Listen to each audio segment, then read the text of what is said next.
प्रभु आप उनको दर्शन देते हैं जो दैन्य होते हैं, जो अकिंचन होते हैं, जो निर्धन होते हैं। अब यहां निर्धन किसको कहते हैं? जिसका अहंकार भगवान के चरणों में समर्पित हो गया। देखो अम्बरीश जी चक्रवर्ती सम्राट है, पर न तप का अहंकार है, न भजन का अहंकार है, न राजा होने का अहंकार। हाथ जोड़े दुर्वासा जी के सामने खड़े, दुर्वासा जी कृत्या प्रकट कर रहे, एक कदम पीछे नहीं हट रहे, वैसे ही हाथ जोड़े खड़े। भगाया सुदर्शन चक्र ने, वैसे ही हाथ जोड़े खड़े। लौट के आए, वैसे ही हाथ जोड़े मिले। दैन्य, अकिंचन और निर्धन, सुनेरी मैंने निर्बल के बलराम। ये अपबल, तपबल, बाहुबल, दामबल, विद्याबल, ये सब भगवान से विमुख करने वाला होता है।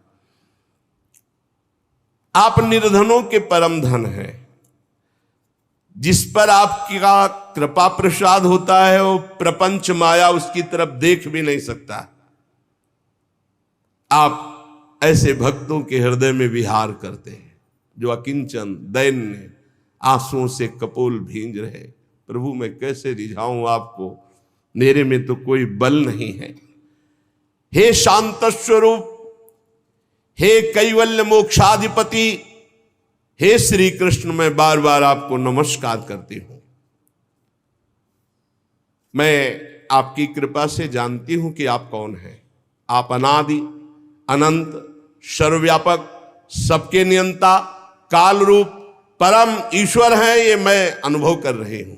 कुंती माता कह रहे हैं संसार के समस्त पदार्थ और प्राणी ये आपस में राग द्वेष करके विषमता के कारण परस्पर अशांत हो रहे, जल रहे, लड़ रहे, मर रहे। परंतु आप उस स्थिति में भी उनमें समान रूप से विराजमान रहकर निर्लेप रहते हैं। भगवान आप जब मनुष्यों की सी लीला करते हैं तो कौन ऐसा है जो आपको जान सके? आप क्या करना चाहते हैं कोई नहीं जानता। और मैं आपकी कृपा से जानती हूं कि आपका कभी कोई ना प्रिय है और ना अप्रिय है। पर जो आपको प्यार करते हैं आप उनसे ये था माम प्रपद्यन्ते तास तथैव भजाम्यहम्। ना भगवान का कोई प्रिय है ना अप्रिय है। पर आप जब भगवान से प्यार करेंगे तो भगवान पक्षपाती हो जाएंगे, आपका पक्ष ले लेंगे, आप जीत जाएंगे। लोगों की ही बुद्धि आपके प्रति विषम होती रहती है। हम अपनी बुद्धि का इतना सम्मान करते हैं कि शास्त्र, संत, गुरुदेव और भगवान तक के विधान में हम ये निर्णय कर देते हैं उन्होंने ठीक नहीं कहा। ये विषम बुद्धि संसारी पुरुषों की हुआ करती है। आपकी कृपा प्रसाद से मैं आपको जानती हूं। क्या आप विश्वात्मा हैं, आप विश्व रूप हैं। आप ना कभी जन्म लेते हैं और ना आपका कोई कर्म होता है, फिर भी आप जन्म लेते हैं और कर्म करते हैं। पशु, पक्षी, मनुष्य, ऋषि, जलचर, किसी भी रूप में आप प्रकट हो सकते हैं। ये आपकी लीला है। बचपन में आपने जब दूध की मटकी फोड़कर यशोदा मैया को खिझा दिया तो उन्होंने आपको बांधने के लिए हाथ में रस्सी ली। उस समय आप जो भयभीत होकर आंखों में आंसू और काजल कपोलों में ऐसे मल रहे थे, वो सब देख देख करके मुझे बड़ा आश्चर्य हो रहा है। मैं मोहित हो रही हूं। अब भी मेरे नेत्रों के सामने वो झांकी है, मैया के हाथ में छड़ी है। आज से ऐसा करेगा? आप ऐसे ऐसे कर रहे हैं, काजल पूरा नेत्रों में, और भयभीत दृष्टि से मैया की तरफ देख रहे। मुझे आज भी बड़ा आश्चर्य हो रहा है। मुख झुका हुआ, नेत्र मैया की तरफ, भय से युक्त। अरे जिसके भय से काल भी भयभीत हो जाता है वो है आप। मैया की एक छोटी सी छड़ी से आप भयभीत। प्रभु प्रभु आप जनाना ना चाहे तो आपको कोई नहीं जान सकता। ही अजन्मा आप जन्म क्यों लिए? कोई कोई महापुरुष योग कहते हैं कि अपने प्रिय भक्त पुण्य श्लोक महाराजाधिराज यदु की कीर्ति का विस्तार करने के लिए यदुवंश में आपने उतार लिया। दूसरे लोग कहते हैं सुतपार प्रश्नी के रूप में वसुदेव देवकी जी ने भारी तपस्या की तो आपने उनको वरदान दिया, इसलिए आप अजन्मा होकर प्रकट हुए। कोई कहता है दैत्यों के नाश के लिए आपका अवतार हुआ। कुछ लोग कहते हैं इतना पाप बढ़ गया था कि पृथ्वी डगमगा रही थी तो ब्रह्मा जी की प्रार्थना से आप प्रकट हुए। कोई महापुरुष कहते हैं कि इस संसार में अज्ञान कामना कर्मों के बंधन में जकड़े हुए पीड़ित जो जीव हैं, आप उनके स्मरण, उनके लीला गायन, उनकी सेवा, उनका आकर्षण, इसलिए आपने ये मानव रूप धारण किया। क्योंकि आप जब लीला करते हैं तो गा गा कर हृदय पवित्र होता है। आपका जो नाम है उसका जप करके जीव मुक्त हो जाता है।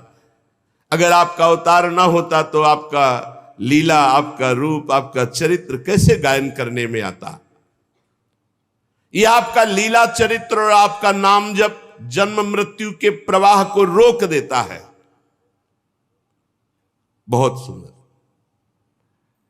हे भक्त वांछा कल्पतरु प्रभु, आप अब हमें छोड़कर प्रगट में जाना चाहते हैं तो आप जानते हैं कि हम नहीं जी सकते आपके चरणारविंद के वियोग में। माता कुंती कह रही, किसी को और कोई सहारा हो, कोई सुख हो, लेकिन मेरा सुख तो आप हैं, मेरे सहारा तो आप हैं। प्रभु, मुझे और किसी का कोई आश्रय नहीं, कोई बल नहीं, सिर्फ आपका। जैसे जीव के बिना इंद्रियां शक्तिहीन हो जाती हैं, वैसे आपके बिना हम, हमारे पुत्र पांडव, इनका कोई अस्तित्व नहीं। इनका अस्तित्व ही आप श्री कृष्ण हो। यह भक्ति का स्वरूप है। प्रभु के सिवा हमारा कोई अस्तित्व ही नहीं है। हे श्री कृष्ण, आपके विलक्षण श्री चरणों में चरण चिन्ह है और ये भूमि आपके चरण चिन्हों से युक्त हुई। जब आप चले जाओगे ना तो शोभा विहीन भूमि हो जाएगी। प्रभु, आपकी दृष्टि का प्रभाव है कि विश्व का सारा सुख और समृद्धि इस समय यहां खेल रही, क्योंकि आप विश्वात्मा विराजमान हो। यहां वन, पर्वत, नदी, समुद्र, लता, वृक्ष, फसल सब उमड़ी घूम रही। क्यों? आप विराजमान हो। प्रभु, मैं आपकी कृपा और आपके दर्शन के बिना जीवित नहीं रह सकती, चाहे आप इसे स्नेह की फांसी समझे या प्रेम समझे। एक बात और प्रभु आपसे विनय करती हूं, त्वयि में अनन्य विषया मतिर्मधुपते असकृत। प्रभु, मेरी मति को आप ऐसा कर दीजिए अनन्य, मेरी बुद्धि अन्य विषय में जाए ही ना, केवल आप में अनन्य रहे। रति मुद्वहता दद्धा गंगे वौघ मुदन्वती। जैसे गंगा की धारा अखंड जा रही समुद्र में, ऐसे मेरी मति का प्रवाह केवल श्री कृष्ण नाम रूप लीला धाम, और कहीं ना जाए। बस आप ये कृपा कर दो। जैसे गंगा की अखंड धारा समुद्र में गिर रही, ऐसे हे श्री कृष्ण मेरी मति केवल आपके चरणों में। हे श्री कृष्ण, हे अर्जुन सखा, हे यदुवंश शिरोमणे,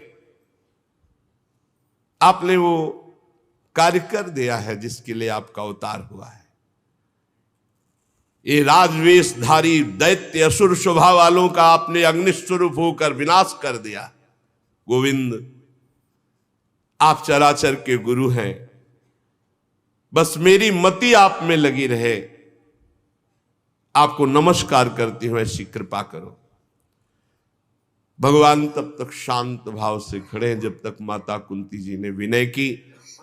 सूत जी महाराज कहते इस प्रकार कुंती ने बड़े मधुर शब्दों में भगवान की अधिकांश लीलाओं का वर्णन करते हुए स्तुति की। भगवान मंद मंद मुस्कुरा रहे हैं। बड़ी अद्भुत शोभा होती है जब भगवान मंद मंद मुस्कुराते हुए अपने जन पर कृपा करते हैं। भगवान ने कुंती जी से कहा, अच्छा ठीक है, कुछ समय के लिए द्वारिका जाना स्थगित करते हैं और पुनः लौट आए। फिर सुभद्रा आदि देवियों से मिलकर के महाराज युधिष्ठिर के समीप, युधिष्ठिर जी को देखा अब भी वो शोक मग्न है। भगवान अंतर बात जानने वाले भगवान श्री कृष्ण द्वैपायन व्यास जी से कहा, इनको समझाओ ये क्यों शोक मग्न है युधिष्ठिर जी। भगवान व्यास देव जी ने समझाया और ऋषियों ने समझाया, भगवान श्री कृष्ण ने भी समझाने की कोशिश की, पर युधिष्ठिर को समझ में नहीं आया। भला भगवान समझाना चाहे, भगवान व्यास देव जी समझाना चाहे, समझ में ना आवे। क्यों? क्योंकि भगवान कुछ और करना चाहते हैं, इसीलिए समझ में नहीं आ रहा। बार बार युधिष्ठिर जी कह रहे हैं मैं कितना ज्ञानी हूं, सियार कुत्तों के हार इस शरीर पर आत्मभाव करके मैंने कितना बड़ा विनाश करवा दिया। 18 छोड़ी सेना महाभारत में, 11 कौरव पक्ष में और 7 पांडव पक्ष में। मुझे संतोष नहीं हो रहा आप सबके समझाने पर। भगवान मुस्कुराए और कहा चलो रथ तैयार करो। कहां ले जा रहे? भीष्म पितामह जी के पास, क्योंकि ज्ञान समुद्रस्थ होने जा रहा है। इसीलिए महाराज युधिष्ठिर को असंतोष, जैसे गीता को प्रकट करने के लिए अर्जुन जी के हृदय में कार्पण्य प्रकट किया, मूढ़ता प्रकट की, शरीर कांप रहा है और कहा कार्पण्य दोषो प्रहत स्वभाव। वो कह रहे मैं अपने स्वभाव से उलट रहा हूं। क्यों? क्योंकि गीता अमृत प्रकट होना चाहिए। ऐसे ही भीष्म जी के मुख से समस्त ज्ञान समुद्र को भगवान निकलवाना चाहते हैं। इसलिए युधिष्ठिर को संतोष नहीं हुआ भगवान के भी समझाने पर और श्री कृष्ण द्वैपायन व्यास देव जी के भी समझाने पर। कहा अच्छा चलो रथ तैयार करो। कहां के लिए प्रभु आज्ञा है? ले चलो, हमारे साथ चलो। और जहां सरसैया पर भीष्म पितामह पड़े हुए थे, स्वर्ण जटित रथों पर अच्छे अच्छे घोड़े जुते, आगे आगे भगवान श्री कृष्णचंद्र जी, फिर युधिष्ठिर जी, ऐसे सबका रथ क्रम आए। वहां जाके देखा तो मानो स्वयं सूर्य तेजोमय बाणों की सैया पर पड़े हुए, ऐसे भीष्म पितामह बाणों की सैया पर। सब जाकर के चरणों में प्रणाम किया।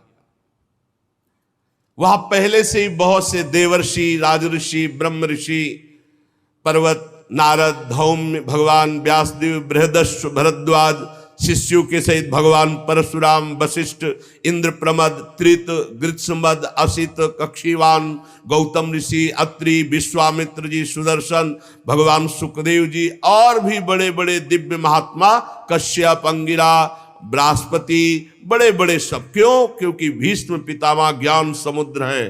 अब ज्ञान का सूर्य मानो अस्ताचल को जा रहा है।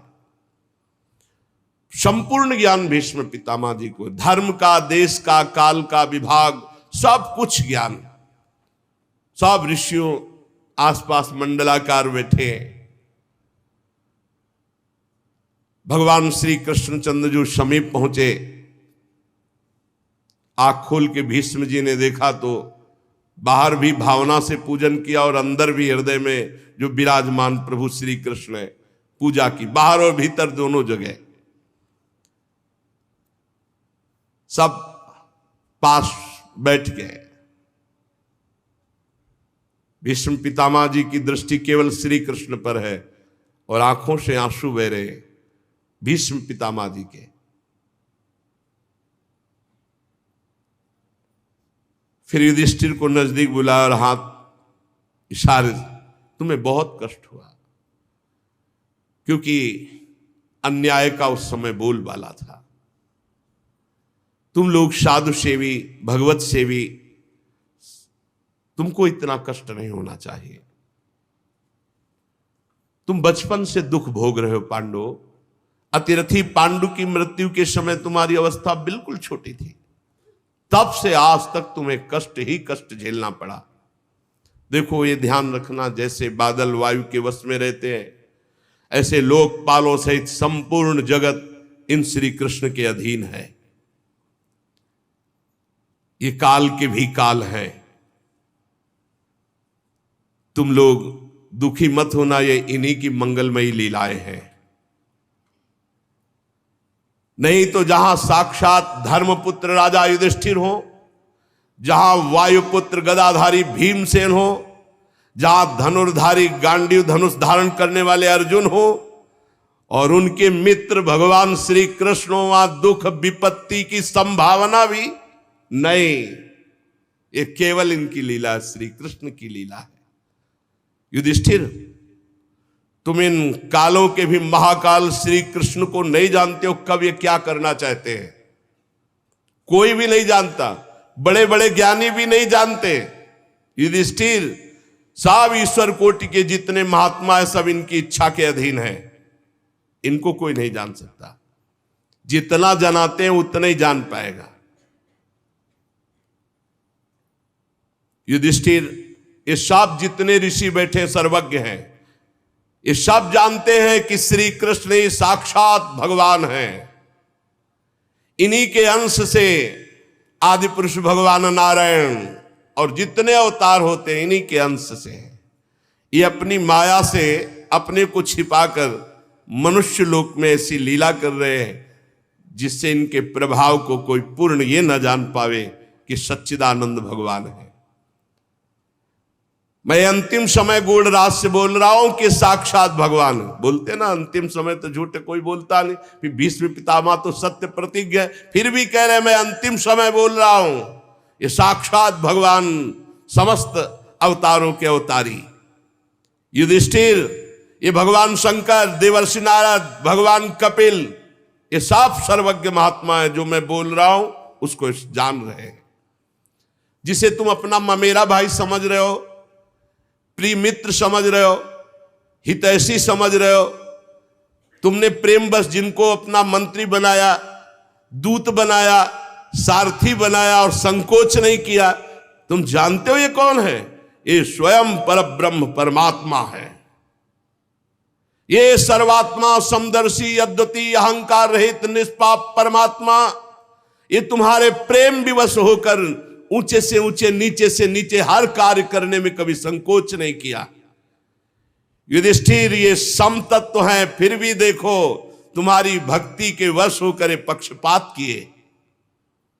यही कारण है, यही कारण है इनकी करुणा का। क्या भक्ति का पक्षपात कि जब मैं अब अपने प्राण त्यागने जा रहा हूं तो स्वयं साक्षात चलकर हमारे सामने उपस्थित हुए। ये उपदेश दिलाने नहीं, ये हमारा अंतिम बनाने आए हैं। भगवत परायण योगी पुरुष भक्ति भाव से इनमें अपना मन लगाकर और वाणी से इनका नाम कीर्तन करके जब शरीर त्यागता है तो कामना और कर्म बंधन से छूटकर जीवन मुक्त वो भगवत धाम जाता है। देव देवेश कैसे प्रसन्न लग रहे हैं, कैसा हास्य प्रकट हो रहा है। देखो ना, रक्त कमल के समान अरुण नेत्र कैसे उल्लसित है, कैसा श्रीमुख। और ये तब जब मैं शरीर त्यागने जा रहा हूं। युधिष्ठिर, उनकी बात सुनकर सरसैया पर सोए हुए भीष्म पितामह से बहुत से ऋषियों के सामने नाना प्रकार के धर्मों के संबंध में अनेकों प्रश्न पूछे गए। तत्ववेत्ता भीष्म पितामह ने वर्ण आश्रम के अनुसार पुरुष के स्वाभाविक धर्म, वैराग्य, राग के कारण और विभिन्न रूप से बतलाए हुए निवृत्ति प्रवृत्ति रूप द्विविध धर्म, दान धर्म, राजधर्म, मोक्ष धर्म, स्त्री धर्म, भागवत धर्म, सबका जो जो प्रश्न किया गया सबका भीष्म पितामह जी ने उत्तर दिया। भीष्म पितामह जी शांत होते चले जा रहे हैं। फिर भगवान श्री कृष्ण में दृष्टि लगाई, प्रश्न उत्तर बंद। देखा पीतांबर फहरा रहा है, नील मेघ की कांति गंभीर मुद्रा में भगवान श्री कृष्ण खड़े हैं। भीष्म जी की एकटक आंख श्री भगवान पे। क्या सुंदर मृत्यु का, अब भीष्म जी है, क्या सुंदर। आसपास सब भगवत स्वरूप महात्मा, सामने भगवान श्री कृष्ण। भीष्म जी को अब किंचन मात्र भी दुख नहीं है बाणों के चोट का। समस्त इंद्रियों को एक जगह रोक दिया, मन को एकाग्र किया और भगवान श्री कृष्ण से कहा, इतिमति रूप कल्पिता वितृष्णा भगवती सात्वत पुंगवे विभूम्नि स्वसुखमुपगते क्वचिद् विहर्तुम प्रकृतिमुपेयुष यद्भव प्रवाह त्रिभुवन कमनं तमालवर्णं रविकर गौरवराम्बरं दधाने वपुरल ककुलावृताननाब्जं विजय सखे रतिरस्तु में वद्या। मृत्यु का समय है। मैंने आज तक अपनी बुद्धि को बचा के रखा है बलिहारी, समस्त साधनों से पवित्र करके शुद्ध एवं कामना रहित करके आज तक बचा कर रखा है। हमारी बुद्धि ने किसी का वर्ण नहीं किया, कुंवारी है। हे श्री कृष्ण, आज इस बुद्धि का वर्ण करो आप, अंतिम समय है। आज तक बचा के रखा है, निष्कलंक है, परम पवित्र है, कामना रहित है, समस्त साधनों से पवित्र की हुई बुद्धि आज मैं आपको समर्पित करता हूं, स्वीकार करो। कुंवारी है बुद्धि, वर्ण कर लो आप। जो सदा सर्वदा आनंद स्वरूप में स्थित रहते हैं, अपने ही स्वरूप में रमण करते हैं, लीला करने की इच्छा से प्रकृति को स्वीकार करते हैं, ये सृष्टि परंपरा जिनके ही इच्छा से चल रही, जिनका शरीर त्रिभुवन सुंदर श्याम तमाल के समान श्यामला, जिस पर सूर्य रश्मियों के समान श्रेष्ठ पीतांबर लहरा रहा, कमल सदस्य नेत्र, कमल सदस्य मुख, घुंघराली अलकावली मुस्कुरा रहे।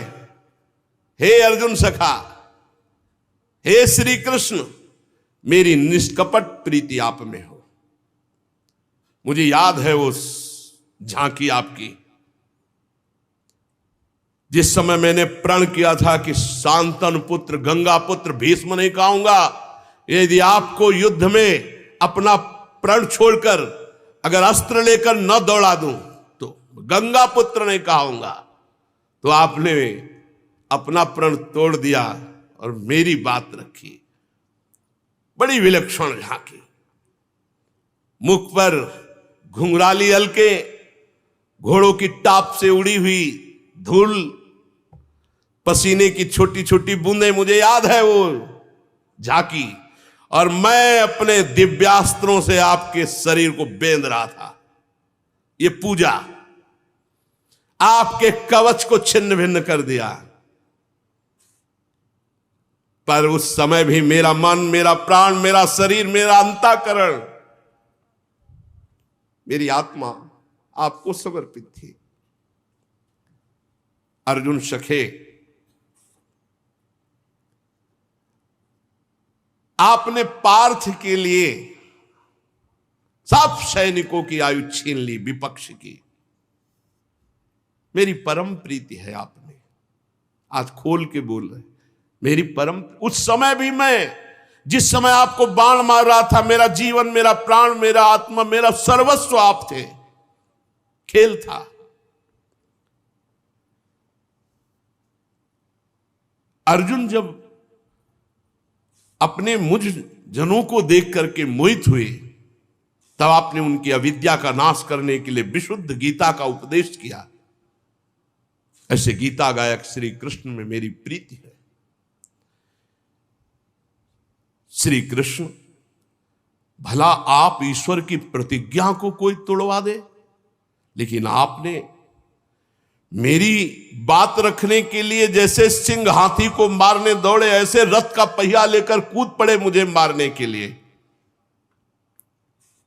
प्रभु, और मुझ आताताई ने उस समय भी आपके ऊपर बाण चलाए, आपका कवच तोड़ डाला। अर्जुन के रोकने पर भी बलपूर्वक जब मेरी तरफ दौड़े, मैंने बाण और धनुष रख दिया और कहा, जय हो आपकी।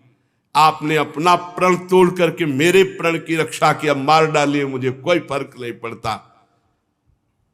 उस समय भी रोषपूर्ण दृष्टि और भक्त वत्सलता झलक रही थी। ऐसे श्री कृष्ण में मेरी एकमात्र गति हो।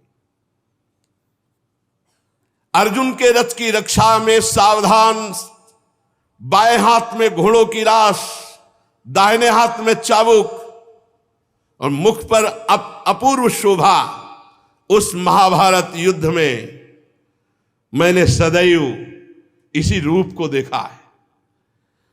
और मैं मरणासन मरने जा रहा हूं, तो आप करुणा करके पार्थ सारथी मेरे सामने खड़े हो। मेरी परम प्रीति आपके चरणों में हो। जिनकी लटकीली सुंदर चाल, हाव भाव चेष्टाएं, मधुर मुस्कान, प्रेम भरी चितवन, अंतिम समय एकदम गोपियां रासलीला में जो सुख प्राप्त किए, ऐसे श्री कृष्ण का आलिंगन, ऐसे श्री कृष्ण के साथ प्रेमोन्माद से मतवाली होकर नृत्य करना, मैं चिंतन करता हूं सुख का। और ऐसे श्री कृष्ण में मेरी परम प्रीति हो। जिस समय युधिष्ठिर का राजसूय यज्ञ हो रहा था, मुनियों और बड़े बड़े राजाओं से भरी हुई सभा में सबसे पहले इन्हीं श्री कृष्ण की अग्र पूजा हुई मेरी आंखों के सामने। वही प्रभु आज मेरी मृत्यु के समय मेरे सामने खड़े, कितने कृपालु हैं। वास्तव में इस समय मैं श्री कृष्ण को प्राप्त हो रहा हूं।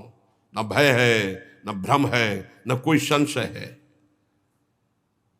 समस्त ऋषियों, सबके हृदय में विराजमान श्री कृष्ण को मैं प्राप्त हो रहा हूं। धीरे धीरे वाणी मौन, नेत्र मूंद लिए।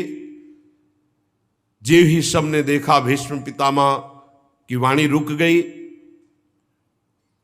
दृष्टि मुंद गई। सब एकदम अचानक खड़े हो गए और देखा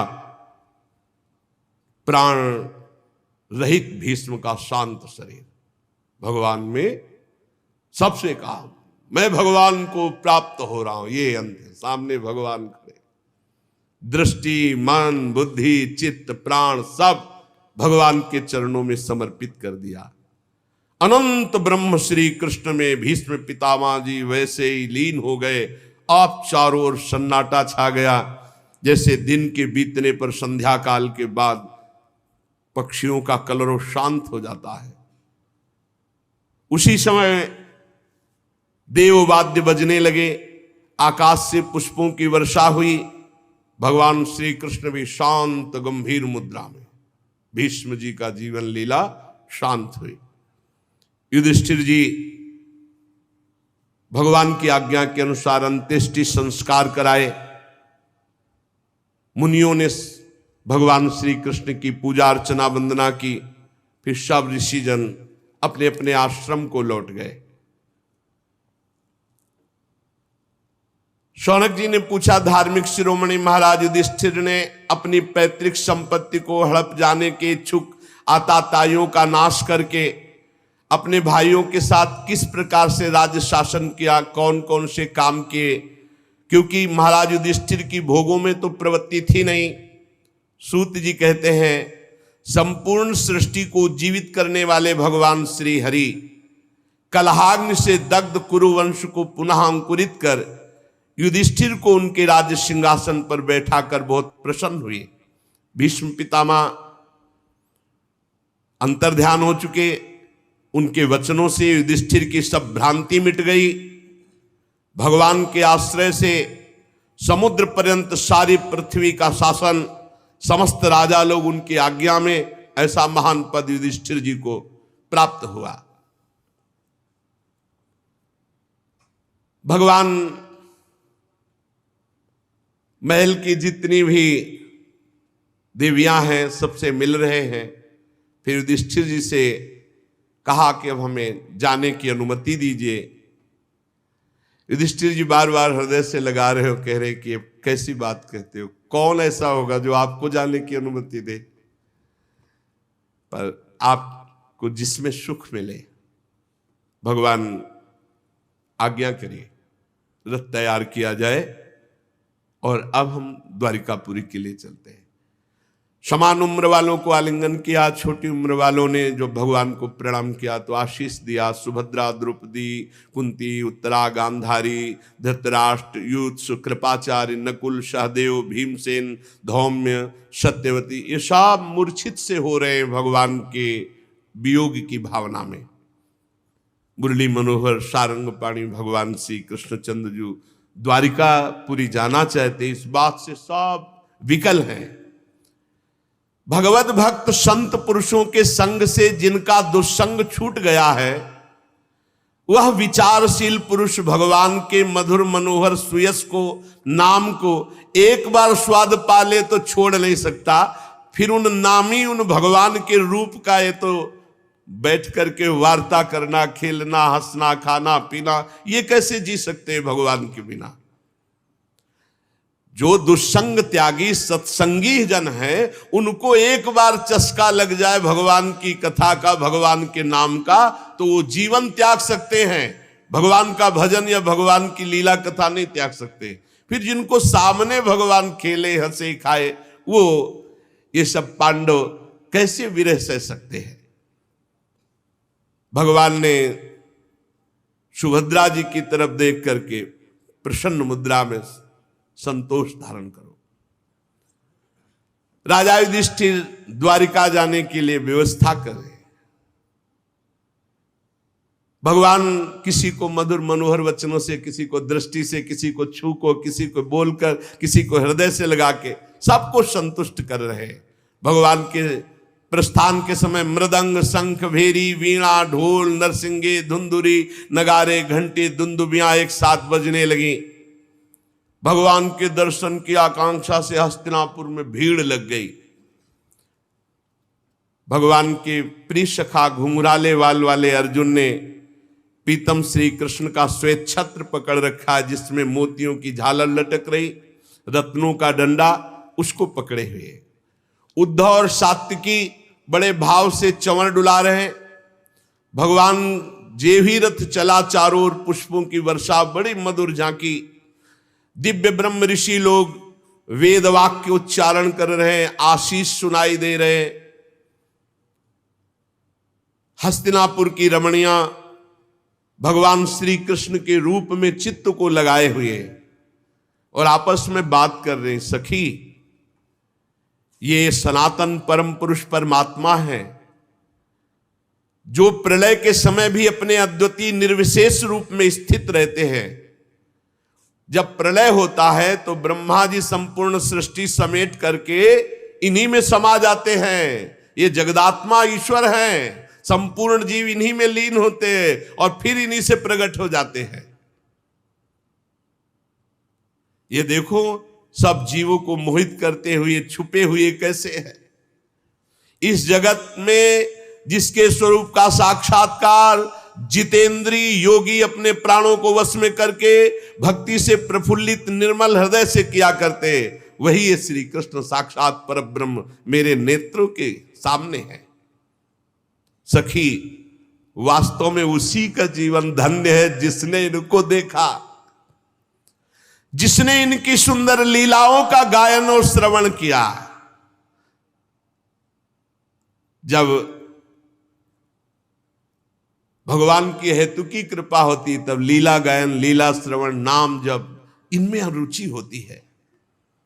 बड़ा प्रशंसनीय है वो जो भगवान के नाम गुण रूप लीला धाम में, और धन्य है यदुवंशी जो इनके साथ खा पी कर हंस खेल कर महान सुख ले रहे हैं।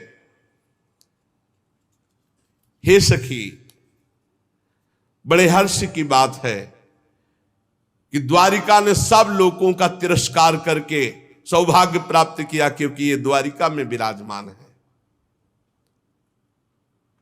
सखी, हम तो उनके सौभाग्य देख रहे हैं जिनका पाणी ग्रहण इन्होंने किया है। पाणी ग्रहण ये शरणागति भी है। एक पाणी ग्रहण का संबोधन है विवाह से, और एक पाणी ग्रहण का संबोधन है शरणागति से। हम तो सखी धन्य धन्य उनको मानती हैं जिनका पाणी ग्रहण भगवान बाहु पकड़ लेते हैं शरणागत की। अवश्य उन्होंने कोई बड़ा व्रत, कोई स्नान, कोई हवन, कोई जप तप किया होगा, क्योंकि परमात्मा उन्हें प्रीतम रूप से मिले। वो बार बार इनकी रूप माधुरी का पान करती होंगी। सखी, स्मरण मात्र से मेरा हृदय व्याकुल हो रहा है, मूर्छा सी आ रही है। कितना सुख प्राप्त करते हैं, और इनसे भी ज्यादा सुख तो ब्रज गोपियों ने प्राप्त किया। सखी, धन्य है वो ब्रज गोपियां जिनके इशारे पर ये नंद नंदन नाचते थे। सखी, सबसे बड़ा सुख श्री रुक्मिणी जी को मिला द्वारिका में। शिशुपाल आदि मत वाले राजाओं का मान मर्दन करके अपने बाहुबल से उठा लाए, अपहरण कर। प्रद्युम्न, शांब आदि कितने इनके पुत्र हैं। और हमने तो सुना है कि भौमासुर को मार करके लाई हुई 16,000 इनकी और पत्नियां हैं। वास्तव में वो सब धन्याति धन्य देवी होंगी। उनका जीवन परम धन्य हो गया, परम पवित्र, परम उज्जवल हो गया, जिसको श्री कृष्ण ने स्वीकार कर लिया। इनकी महिमा का वर्णन क्या करें, ये तो साक्षात कमल नयन भगवान पर ब्रह्म परमात्मा श्री कृष्ण है। हस्तिनापुर की स्त्रियां से प्रभु के विषय में बातचीत कर रही। अजात शत्रु युधिष्ठिर ने भगवान श्री कृष्ण की रक्षा के लिए बहुत सी सेना साथ भेजी। यद्यपि भगवान सर्व समर्थ, पर प्रियता में शंका होती है। अधिक प्रीतिमन भाषण देहा। युधिष्ठिर जी ने आग्रह करके से कि भगवान आप सेना साथ ले जाइए। भगवान कुरजांगल, पांचाल, सूरसेन, यमुना के तटवर्ती प्रदेश, ब्रह्मावर्त, कुरुक्षेत्र, मत्स्य, सारस्वत, मर्धन्नो देश को पार करके फिर आनर्त देश में आए। यहां कुछ विश्राम किया। जलाशय समीप था, संध्या वंदन किया। फिर आनर्त देश में पहुंचे। वहां के लोगों ने जो ही सुना कि भगवान पधार रहे, द्वारिकापुरी के लोग, पांचजन्य शंख भगवान ने सबको आनंदित करने के लिए बजाया। भगवान के ओठों की लाली से स्पर्श हुआ वो श्वेत वर्ण पांचजन्य शंख। जब उसका नाद हुआ तो द्वारिकापुरी में आनंद की लहर छा गई। भगवान पधार रहे हैं। दुष्टों को भय और भक्तों को अभय इस शंखनाद से सारी प्रजा भागी भगवान श्री कृष्ण के दर्शन के लिए। भगवान श्री कृष्ण आत्मा राम है। वह अपने आत्मलाभ से सदा सर्वदा परिपूर्ण है। पर जैसे सूर्य को कोई दीप दिखाए तो भगवान सूर्य प्रसन्न हो जाते, स्वीकार कर लेते। भला सूर्य को दीप दान क्या, वो तो जगत को प्रकाश दे रहे। ऐसे ही भगवान श्री कृष्ण को कुछ भी भाव से वो भगवान पूर्ण होते हुए भी प्रेम भाव स्वीकार करते हैं।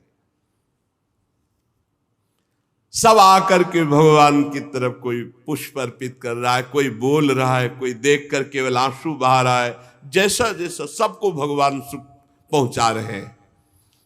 अयोध्या, राधा राधा, द्वारिकावासी इतने विकल हैं। ये अयोध्या शब्द क्यों आया? क्योंकि इस समय हमारा मन अयोध्या में गया।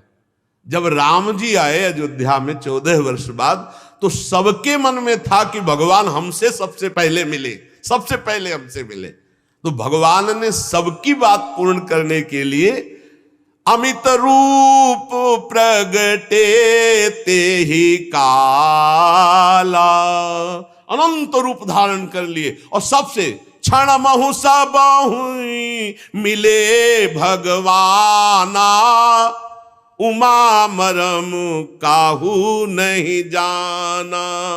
एक क्षण में पूरे अयोध्या वासियों से भगवान सबसे पहले मिले, अमित रूप प्रगटे थे, अमित रूप में ऐसे ही भगवान किसी को गले लगा रहे, किसी को वचन से, किसी सब, कोई अस्त्र प्रवाह कर रहा है, कोई पुष्प डाल रहा है, कोई दुलार कर रहा है। भगवान द्वारिकाधीश द्वारिकापुरी में सबको सुख पहुंचा रहे हैं। हाथ जोड़ करके द्वारिकावासी भगवान से कहते, स्वामिन हम आपके वियोग में कितने व्याकुल थे, हमारे प्राण तो सदैव आपके चरण कमलों में बसते हैं। ये चरण कमल भगवान ब्रह्मा शंकर इंद्र आदि सब इनकी वंदना करते हैं। जो इन चरणों की शरण ले लेता है, समर्थ काल एक बाल बांका तक नहीं कर सकता। हे प्रभु, जो आपके इन चरणों की शरण ले लेता है, समर्थ काल भी बाल बांका नहीं कर सकता। विश्वभावन, आप ही हमारे माता हैं, आप ही हमारे सुहृद हैं, आप ही हमारे पिता हैं, आप ही हमारे स्वामी हैं, आप ही हमारे सदगुरु हैं, आप ही हमारे आराध्य देव हैं। भला आपके वियोग में हमारी क्या दशा होगी, आप सोचो। आपका अनुपम रूप दर्शन करते हुए हम द्वारिका वासियों को जो सुख होता है हम कैसे बताएं। कमल नयन श्री कृष्ण, आप जब हस्तिनापुर या कहीं जाने की बात करते हैं, हमें सुनने को मिलता है कि आप जा रहे हैं, तो एक एक क्षण हमको लगता है करोड़ करोड़ वर्षों के समान। हमारी दशा बिगड़ जाती है। हे नाथ, हे भक्तवत्सल, आप कभी द्वारिकापुरी से मत जाया करें। द्वारिकावासी के भगवान कृपामयी दृष्टि से सबकी तरफ देख रहे, बड़ा अनुग्रह वर्षा करते हुए द्वारिका में प्रवेश किया। मंगल शकुन गजराज को आगे करके स्वस्त्यन पाठ करते हुए सब श्रेष्ठ श्रेष्ठ यदुवंशी भगवान का स्वागत किए। भगवान सबसे अलग अलग यथा योग्य मिले। किसी को सिर झुकाकर प्रणाम किया, किसी के पैर छुए, किसी को नेत्रों से देख लिया, किसी को गले से लगाया, किसी से हाथ मिलाया, किसी की तरफ मुस्कुरा भर दिया, किसी की तरफ प्रेम दृष्टि। जैसा अधिकारी वैसे ही भगवान ने सबको, द्वारिकावासी सबको सुख प्रदान किया। बालक वृद्ध सब भगवान सबसे मिले। भगवान श्री कृष्ण के बाहर रहने के कारण जितनी विरह व्यथा थी सब द्वारिका की वासियों की दूर हुई। जिनकी निर्मल और मधुर हंसी, लजीली चितवन एक बार हृदय में बैठ गई तो विश्व विजयी कामदेव का भी कोई प्रभाव उसके हृदय में नहीं पड़ता। ये है श्री कृष्ण। जिसके हृदय में श्री कृष्ण रूप माधुरी आ गई तो विश्व विजयी कामदेव का भी प्रभाव उसके हृदय में नहीं पड़ता। और जिनकी मंद मुस्कान तिरछी चितवन की चोट में मुनिमन मोहन मदन मोहन के भी हृदय में बेशुद्ध अवस्था आने लगती, उन प्रियाजू के चरणों की दास्ता जिसके हृदय में हो, फिर क्या कहला है।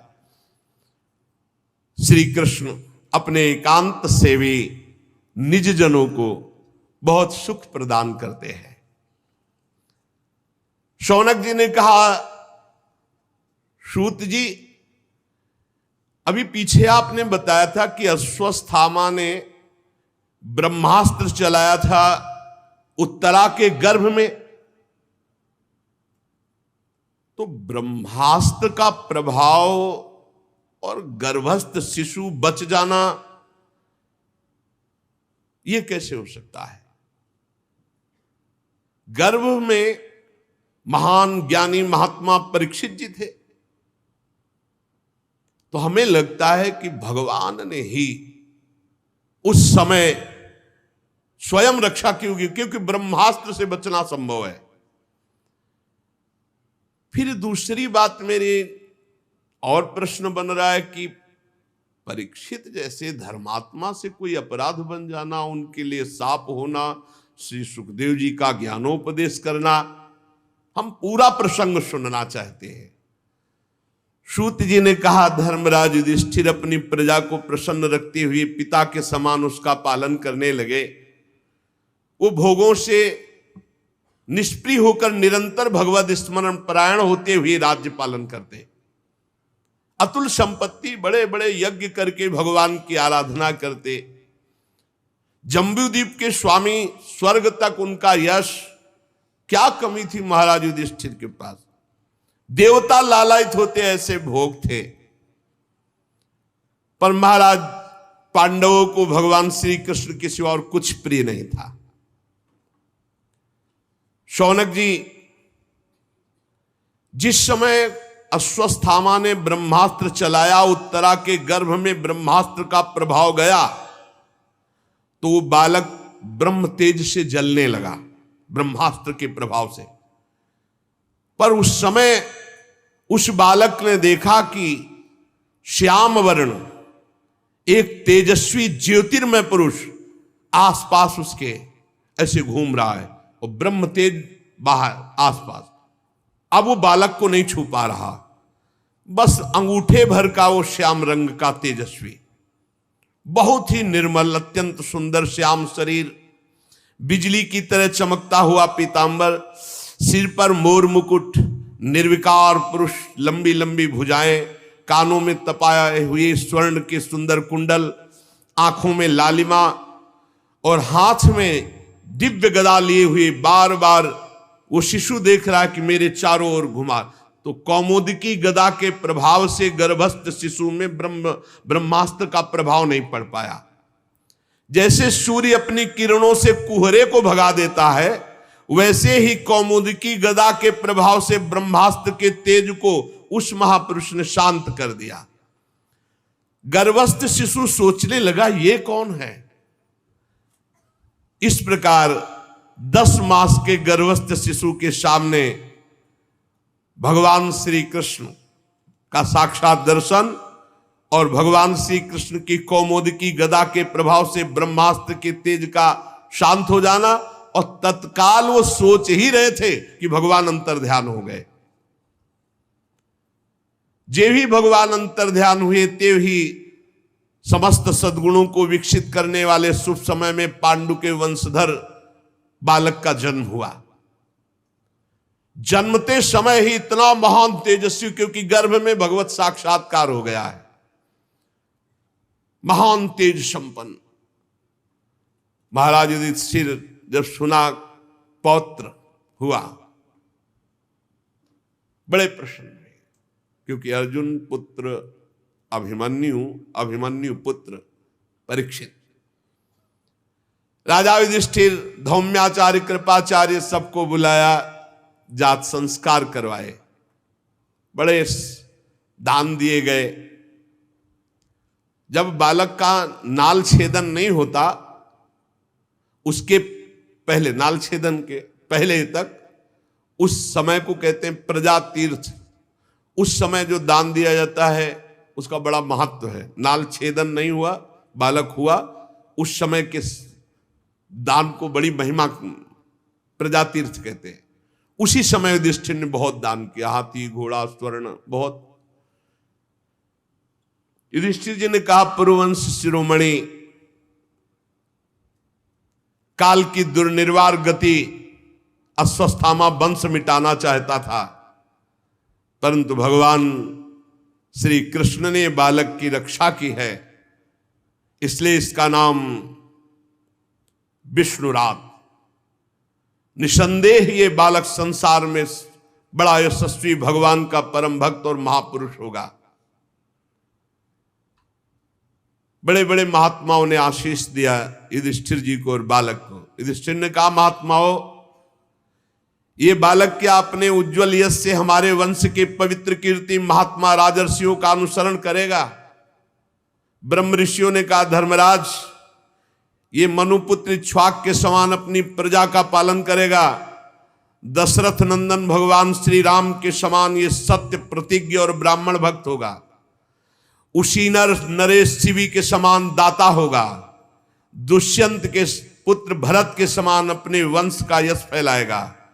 ये धनुर्धरों में अपने दादा सहस्त्रबाहु और पार्थ अर्जुन, इन दोनों के समान होगा। अपने दादा पार्थ के समान और सहस्त्रबाहु अर्जुन के समान ये धनुर्धारी होगा।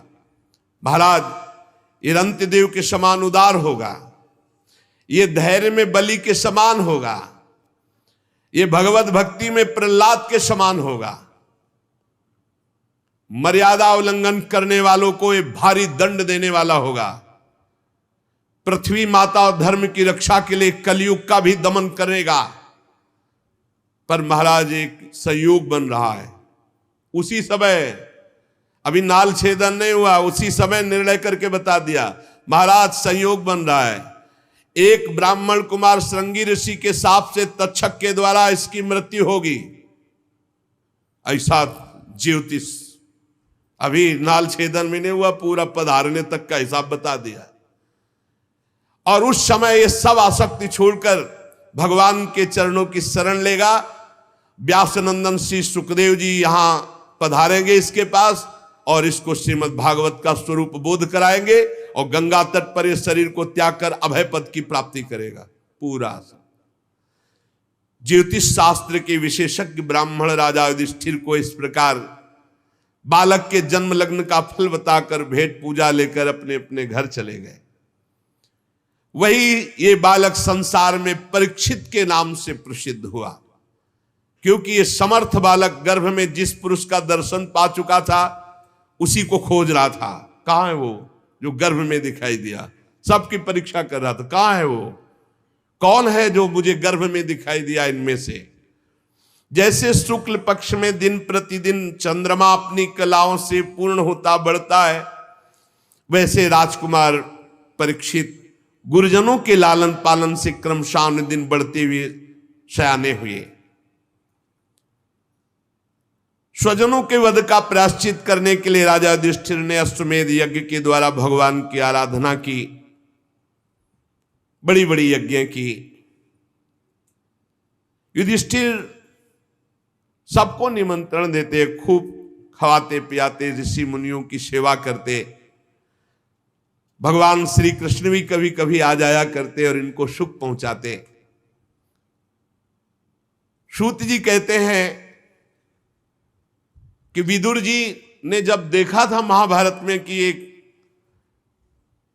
धर्म के विरुद्ध आचरण करने वाला दुर्योधन कोई बात नहीं मान रहा और दुर्योधन का पक्ष महाराज धृतराष्ट्र ले रहे, उसी समय उन्होंने अपनी पद से इस्तीफा दे करके, पद को त्याग करके तीर्थ यात्रा को चले। मैं नहीं देख पाऊंगा दोनों पक्षों का विनाश। तो विदुर जी तीर्थ यात्रा में महर्षि मैत्रेय जी से मिलकर के आत्मज्ञान प्राप्त किया और हस्तिनापुर लौट कर आए। विदुर जी पूर्ण थे, जानने योग्य तत्व को जानने वाले महात्मा। विदुर जी मैत्रेय ऋषि से जितने प्रश्न किए थे उनका उत्तर सुनने के पहले ही श्री कृष्ण में ऐसी स्थिति हो गई कि उत्तर सुनना हुआ ही नहीं। जो उत्तर वो दे रहे थे उसी में स्थित थे वो, ऐसे कि बार सुनाई ही नहीं दिया, उपराम हो गए। शौनक जी जो ही देखा कि विदुर जी आए तो धर्मराज युधिष्ठिर दौड़ पड़े। धृतराष्ट्र, युत्सु, संजय, कृपाचार्य, कुंती, गांधारी, द्रौपदी, सुभद्रा, उत्तरा, कृपी, पांडव परिवार सब दौड़ पड़े, मानो मृत शरीर में प्राण आ गए हों विदुर जी को देखकर। सब ने अगवानी की, सब कोई चरणों को प्रणाम कर रहा है, कोई हृदय से लगा रहा है, सबके आंसू बह रहे। युधिष्ठिर जी ने दिव्यासन अर्पित किया, विदुर जी को पूजन किया, भोग पवाया, विश्राम कराया।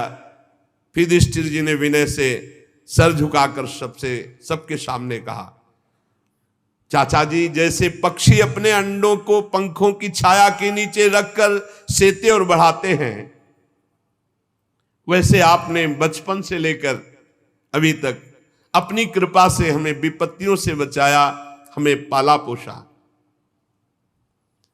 अब हम आपसे जानना चाहते हैं कि आप जब तीर्थ यात्रा के लिए निकले तो किस वृत्ति से जीवन निर्वाह किया, किन किन तीर्थों में गए, क्योंकि भगवान के प्यारे भक्त तो स्वयं तीर्थ स्वरूप होते हैं। अपने हृदय में विराजमान भगवान को निरंतर चिंतन करते हुए जो प्रकट किए हुए महात्मा है, वो तीर्थों में जहां जाते हैं तो तीर्थ को महातीर्थ बना देते हैं। तीर्थे कुर्वन्ति तीर्थानि स्वांता हस्तेन गदाभृता। चाचा जी, आप तीर्थ यात्रा करते द्वारिकापुरी भी गए होंगे। भगवान श्री कृष्ण मेरे तो जीवन प्राण आराध्य देव हैं, सुखी है ना? आपने जाकर देखा वहां सब सुखी हैं? युधिष्ठिर जी के इस प्रकार पूछने पर विदुर जी ने तीर्थों और यदुवंशियों के संबंध में जो कुछ देखा सुना अनुभव किया था क्रम से बतला दिया, पर मुख्य बात नहीं बताई। जब ये विदुर जी लौट करके आए थे तब तक यदुवंशियों का राधेश्याम हो चुका था, उसे गुप्त कर लिया। क्योंकि करुणा में विदुर जी पांडवों को अपने सामने कभी दुखी नहीं देख सकते थे, इसलिए उन्होंने कोई असही घटना नहीं सुनाई, क्योंकि वो तो स्वयं प्रकट हो जाएगी, बताने की क्या जरूरत है। हस्तिनापुर में बड़े सम्मान से विदुर जी कुछ समय तक रहे। ये विदुर जी साक्षात धर्मराज हैं, मांडव्य ऋषि के साप से 100 वर्ष के लिए विदुर रूप में आए हुए थे मानव देह में। कई बार सत्संग में सुनाया है मांडव्य ऋषि की चर्चा। इतने दिनों तक यमराज की पदवी पर अर्यमा जी थे, उस पदवी में बैठते ही वो सामर्थ्य आ जाती है। ये दैवी संपदा से युक्त पदवियां हैं। तो अर्यमा जी ठीक पापियों को उचित दंड दे रहे थे।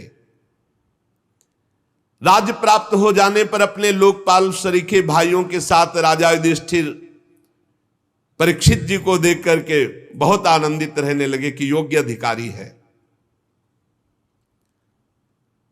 पर ये सब भूल चुके थे कि एक वो समय है जिसमें सर्वनाश होना है।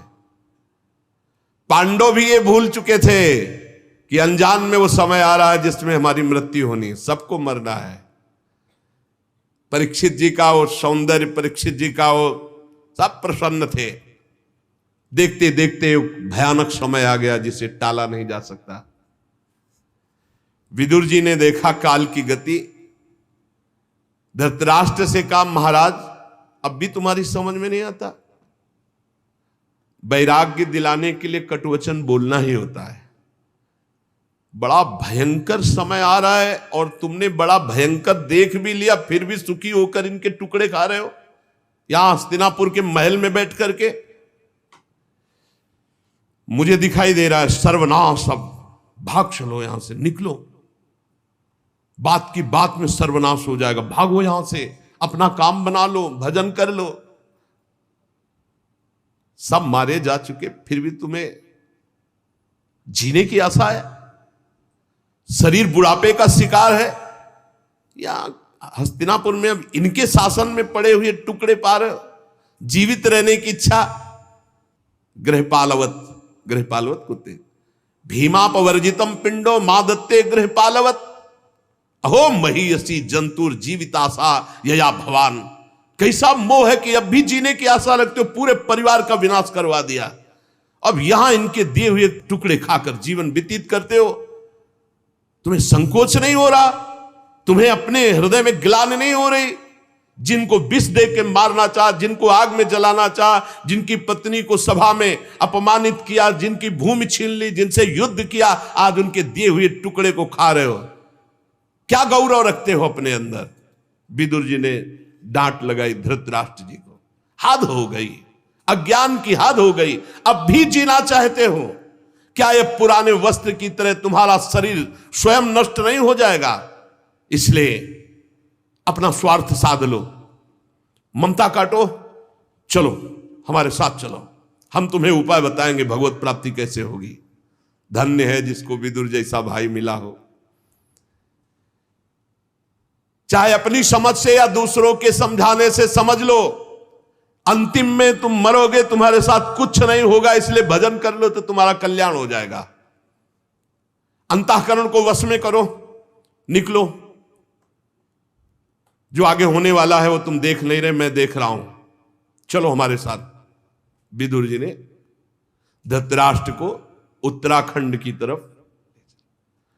छोटे भाई विदुर जी अंधे राजा धृतराष्ट्र को उनके दिखाए हुए मार्ग से धृतराष्ट्र चल पड़े।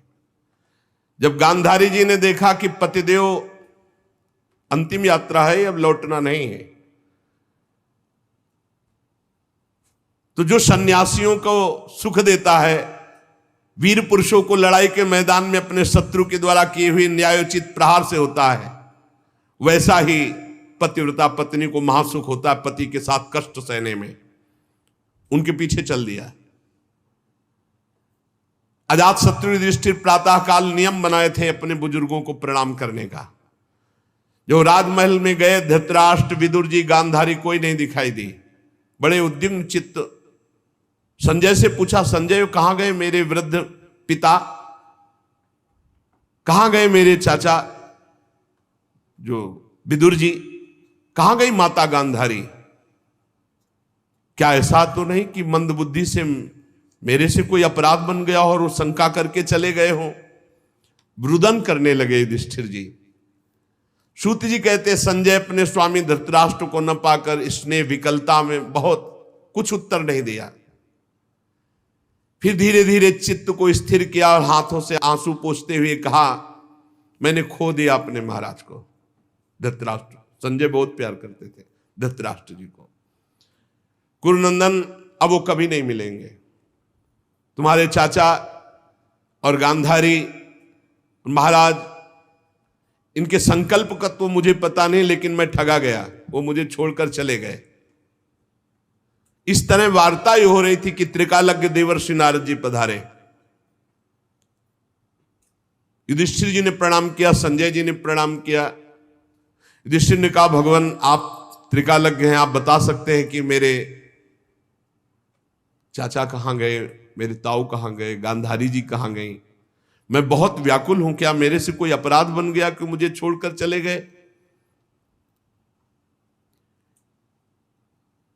शायद हो सकता है मैं मोह के कारण ऐसा कोई कार्य हो कर दिया हो जिसके कारण उनको ऐसा लगा हो मेरे में संशय और वो छोड़कर चल दिए। मैं बहुत दीन दुखी हूं, मेरे परिजन कैसे मेरे बिना रहेंगे? देवर्षि नारद जी उनको समझा रहे, पांच भौतिक शरीर है, इससे प्यार मत करो। ये काल कर्म गुणों के वश में है। जैसे अजगर के मुंह में पड़ा हुआ एक झटके में अंदर चला जाएगा, ऐसे काल हर शरीर को ग्रसित किए हुए है। हाथ वालों के बिना हाथ वाले, चार पैर वाले पशुओं के बिना पैर वाले, तृण आदि, उनमें भी बड़े जीवों के छोटे जीव, ये सब एक दूसरे के आहार हैं। जीव जीव आहार, जीव बिना जीव नहीं, पर जो निर्णय किया गया उतना ही आहार करो। जैसे अपने लोग ये सब्जियां पाते हैं, गेहूं आदि, इनमें भी जीव है वैसे ही, लेकिन हम जितना शास्त्र आज्ञा उतना ही पाएंगे, उसके विरुद्ध जीव हत्या करेंगे तो पाप लगेगा। सब जीव से ही जीव जीवित है, घास में भी जीव है। इन समस्त जीवों के बाहर भीतर एकमात्र स्वयं प्रकाश भगवान विराजमान है। युधिष्ठिर, तुम उन्हीं को देखो, इन शरीरों को नहीं। महाराज, समस्त प्राणियों के जीवन दान देने वाले भगवान इस समय पृथ्वी तल पर देवद्रोहियों का नाश करके काल रूप से विराजमान हुए थे। वो अपना कार्य पूरा कर चुके, बस थोड़ा सा कार्य और रह गया है तुम लोगों का। तुम लोगों के भी अंतर ध्यान का समय आ रहा है। धर्मराज, मैं देख रहा हूं जिनके लिए तुम विकल हो रहे हो, हिमालय के दक्षिण भाग में जहां सप्तऋषि प्रसन्नता के लिए गंगा जी ने अलग अलग 7 धाराओं के रूप में अपने को विभक्त कर दिया, सप्त स्रोत कहते हैं, वहां ले गए हैं विदुर जी धृतराष्ट्र और गांधारी को। त्रिकाल स्नान करवाते हैं, विधि पूर्वक अग्निहोत्र कराते हैं और सारी कामनाओं को शांत करके केवल जल का पान करवा के और उनको बैठाल दिया है। विदुर जी के प्रभाव से इस समय धृतराष्ट्र और गांधारी ठूंठ की तरह अपने शरीर को शांत करके बैठ गए हैं। 5वें दिन आज के उनके शरीर में आग लग जाएगी, दोनों भस्म हो जाएंगे। पर्णकुटी सहित दोनों के शरीर भस्म हो जाएंगे, गांधारी जी का भी, धृतराष्ट्र का भी। विदुर जी अपने सामने अपने भाई को मोक्ष प्रदान करके, धृतराष्ट्र को और गांधारी को, पुनः तीर्थ सेवन के लिए चले जाएंगे। आप लोग शोक मत करो, मैं त्रिकालज्ञ हूं, देखकर बता रहा हूं। नारद जी बताकर चले गए। बड़ा विचित्र खेल है, इस संसार से सबको जाला है, कुछ साथ नहीं जाएगा। चाहे जितना लड़ाई झगड़ा करके राज्य एकत्रित कर लो, चाहे रुपया एकत्रित, बड़ा समय बलवान है, सब दिन होत ना एक समान।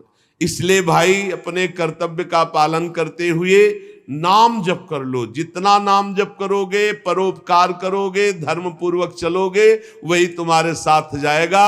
अन्यथा यहां से बड़े बड़ों को जाना पड़ा, पछता कर जाना पड़ा। यहां रुकना नहीं, इसका नाम मृत्यु लोक है। खूब नाम जप करो, भगवत सेवा, शेष चर्चा आगे। श्री राधा वल्लभ लाल की जय।